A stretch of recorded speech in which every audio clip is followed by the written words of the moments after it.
Nagmeeting ang mga body organs kung sino dapat ang in charge sa katawan.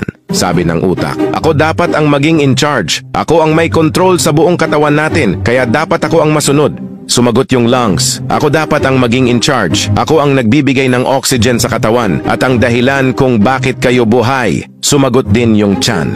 Ako dapat ang in charge. Ako ang nagtutunaw ng pagkain at nagbibigay ng lakas para mag-function kayo. Sumagot din ang binti. Ako dapat ang in charge kasi ako ang bumubuhat sa katawan para makapunta sa ibang lugar. Sumagot din yung mata. Ako dapat ang in charge kasi ako ang nagbibigay ng vision sa katawan kung saan dapat pumunta. Bigla naman nakisingit yung puwet. Ako dapat maging in charge kasi ako ang naglalabas ng basura sa katawan. Lahat ng body parts ay nagtawanan at ininsulto ang sinabi ng puwet. Kaya nagtampo ito at hindi nag-function. Makalipas ang ilang araw ay nagkaroon ng utak ng sobrang sakit na headache. Naging bloated yung tiyan. Nagsimulang magtubig ang mga mata. Hindi makatayo ng maayos yung binti at hindi nakakahinga ng maayos yung lungs. Kaya napagdesisyonan nila na yung puwet dapat ang maging in charge.